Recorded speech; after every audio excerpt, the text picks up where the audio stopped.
Infelizmente, a gente ainda vê nos dias de hoje, mas ainda bem que não da forma como muitas vezes a mídia mostra, estou dizendo de intolerância às tribos, porque às vezes a gente vê alguns casos, como aconteceu há uns poucos dias atrás, de um rapaz que foi morto aqui em São Paulo, na rua Cardeal Arco Verde, na frente de um bar, de uma casa de shows, porque ele simplesmente era de uma tribo diferente dos outros que estavam ali. Será que isso, na verdade, demonstra o quanto que a agressividade e a intolerância faz parte dos nossos dias? Ou será que isso, na verdade, já acontecia há muito tempo e aí a mídia sempre falando em cima, a gente acaba achando que com uma frequência maior a gente vê atrocidades como essa? Hoje a gente vai abrir um espaço para a gente falar sobre isso e mais do que nunca, o quanto que é primordial a presença dos pais, desde as crianças muito pequenas, para a gente formar jovens que no futuro saibam respeitar as diferenças e as demais pessoas que decidem fazer das suas vidas o que quiserem. Para a gente falar sobre isso, está aqui a Silmara Casadei, que é educadora, seja muito bem-vinda. Obrigada. E também o Davi Vega, que é escritor. Bem-vindo, Davi. Muito obrigado. E a gente vê, eu não sei se, acho que o Davi pode dizer até mais para a gente, é de fato uma intolerância ainda maior que a gente vê nos dias de hoje, ou os meios de comunicação também acabam divulgando isso com uma força tão grande que parece que literalmente o mundo está perdido. Eu acho que tem uma tendência, geralmente mesmo, a se transmitir uma desgraça, né, a se fazer um circo sobre, às vezes, problemas até que, vou ser bem sincero, que são problemas que não são tão graves assim. Claro, em casos isolados eles até se apresentam de uma maneira muito grave, mas não é tudo isso, eu acredito, assim, que como se está fazendo assim, em cima do assunto. E focado ao tema mesmo, assim, tribos, juvenis, congregações juvenis, enfim, de skinheads e punks, que foram aquelas que eu pesquisei e conheci, a gente percebe que, como em qualquer ambiente, você vai ter aquele integrante que segue já para uma linha mesmo irracional, que ele quer realmente ser temido, ou que ele quer realmente se utilizar da ideologia para se impor de uma maneira imperativa brutal, e você também tem uma pessoa que leva o movimento a sério, que acredita, que curte o som, que ele usa isso como um estilo de vida e não necessariamente é prejudicial. Ele sabe lidar com isso. Quer dizer, a gente não pode generalizar e falar que todos os punks são de tal forma e nem todos os skinheads são péssimos e resolvem matar todo mundo a qualquer motivo. Com certeza, não pode generalizar. A maior intolerância já começa daí, né? Isso. Da gente generalizar os grupos como se a gente carimbasse. Estes funcionam e aqueles não funcionam. E eu acredito até que se a gente abre espaço para se falar disso, que muitos, assim, por que muitos não querem falar sobre a maneira de pensar ou sobre o movimento em si? Porque sempre sofreram essa repressão, né? Sempre teve uma perseguição referente a esse assunto. Então, o indivíduo às vezes acredita em determinada ideologia, enfim, só que ele tem uma certa vergonha, ou assim, um certo receio em transmitir as suas ideias. Então, se a gente abre um espaço para se falar sobre isso, se eles têm algum espaço para ser ouvido, eu acho que realmente muitos que acabam seguindo uma linha violenta poderiam se manifestar de uma maneira cultural, artística e não necessariamente serem taxados como criminosos. Eu acho que a gente até é como tempos atrás o homossexualismo, né? Do momento que você abre espaço para se falar e tal, a gente, porque hoje é mais noticiado os casos de intolerância, mas sabe se lidar mais com isso, entendeu? Com certeza. Eu acho que aí essa abertura para se conversar sobre todos os assuntos vem da escola, mas não da escola como a única forma de educar as crianças, porque muitos pais também acabam dando uma responsabilidade muito grande à escola, quando a responsabilidade maior é deles, né? Quer dizer, os meus filhos eu devo educar. A escola dá uma continuidade à educação que eu escolhi para os meus filhos. Quer dizer, e aí a gente tem que ter uma parceria muito grande, né, Silmara? Isso. Bom, em primeiro lugar, é uma alegria estar aqui. Obrigada, e eu fico contente também de ver o Davi, porque ele é jovem, não é? Ele está na universidade, estava conversando um pouquinho com ele. E às vezes também a gente diz assim, não, todos os jovens brasileiros não leem, não estudam. Ao contrário, também não é verdade, né? Acredito que na educação a gente tem que aprimorar muitas coisas no Brasil, mas muitas coisas já são boas, não é? E está aí ele que está defendendo essa bandeira, que está lançando o livro, não é? E a escola é uma grande parceira da família e da sociedade, mas eu penso que uma geração deve cuidar da outra geração. Então, a parte do governo, a parte da família, a parte da instituição escolar, todos devem pensar naquela geração que vai responder pelo seu país e pelo seu planeta no futuro.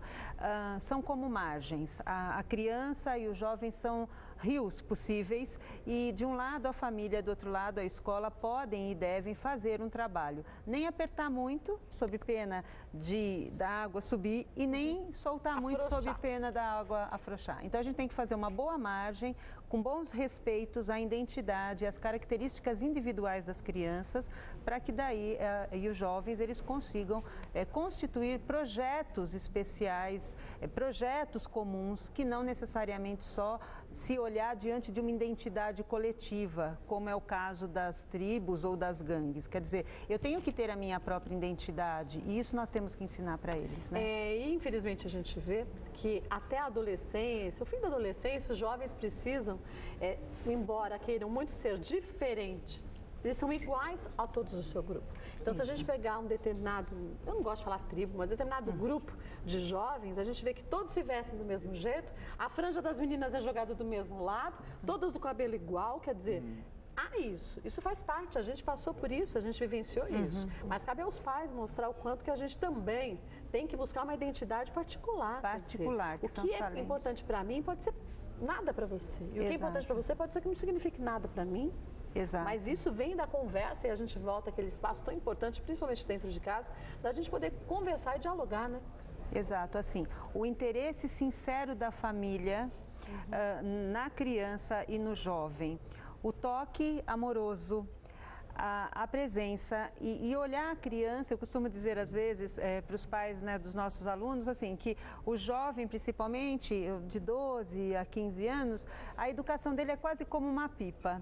Então, às vezes você solta e eles vão. E às vezes daí a pouco, opa, traz de volta. E às vezes você só dá aquela traçadinha. Traz de volta, tem que ficar bem pertinho. Não dá nem para soltar e não dá para ficar muito perto. Eles têm direito a buscar as identidades, a gostar, a fazer igual o amigo, mas desde que isso não invada o espaço da característica pessoal da criança e ao mesmo tempo, isso também não seja utilizado de forma desrespeitosa, quando um grupo passa a desrespeitar o outro. Agora, né? Não sei se vocês concordam comigo, mas muitas vezes as crianças aprendem com os pais. Não estou dizendo que os pais daqueles casos que a gente viu recentemente na mídia estavam incentivando seus filhos a terem aquelas atitudes, não. Mas muitas vezes, se eu vejo, por exemplo, uma luta livre extremamente agressiva com meu filho do meu lado, eu não estou estimulando a agressividade nele, quer dizer, numa luta pode você pegar a cabeça do outro e dar a cabeça no chão 1 milhão de vezes? Então, por que na rua eu não posso fazer igual? Quer dizer, a gente tem que tomar esse cuidado, né? Em termos até das ideias, né, eu tive uma influência familiar muito grande quanto à ideologia que tive na época, né? Porque eu vim de uma família, assim, espanhola, meu avô lutou na Guerra Civil Espanhola, então eu cresci num ambiente cultural onde se falava muito, assim, abertamente o assunto política, os movimentos exacerbados dos anos 30, como o fascismo, até o comunismo em prática. Então, desde criança, os primeiros livros, textos que li, tinha algo de político nisso. Só que assim, o que acontece, eu acho que assim, pessoas dotadas assim, de um certo idealismo e tem a intenção é boa, você tentar se mudar a sociedade ou um pensamento em prol de uma causa. Eu acho até hoje que é muito válido, mas você tem que e também não vou julgar assim se uma ideia é certa ou se outra é errada. Não, são argumentos diferentes. São argumentos diferentes, mas eu acho que você tem que saber lidar com isso, entendeu? E a família é muito importante, porque assim, da mesma maneira que eu sempre fui muito incentivado a ler sobre isso, do momento que eu quis colocar em prática, aí o negócio mudou. Quer dizer, você não teve essa liberdade de sair fazendo a anarquia que você quisesse. Com certeza, com certeza. Então, eu até sofri muita repressão em casa. Claro, né? Eu estava numa balbúrdia, assim, incontrolável, né? Com armas brancas, realmente com discurso, assim, qualquer brecha, num almoço, numa janta, eu defendia. Eu era uma pessoa chata, até só se falava nisso, a minha verdade era única. Era um quixotesco mesmo. E como que você mudou? Com o tempo a gente vai amadurecendo por uma série de coisas, né? Eu tive uma experiência fora do Brasil, convivi com pessoas de diversas culturas e realmente as ideias para mim não apresentavam mais aquele terreno fértil como eu acreditava com 16 anos, né? Chega uma hora que você pensa, o individual se torna mais importante, entendeu?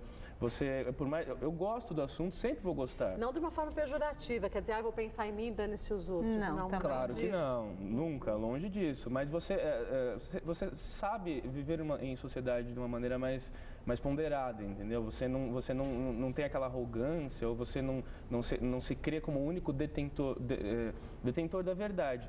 E eu acredito que há que se expandir a mente, porque é muito legal, por exemplo, até em termos políticos, assim, de ideologias, você estudar a todas e extrair o que tem de bom em cada vertente e saber apontar o que tem de ruim em cada vertente, claro, baseado na sua verdade, porque a verdade não é uma só, não é universal, única, né? não é universal, com certeza. E quando se está aliado a uma ideologia radical, você não larga o osso.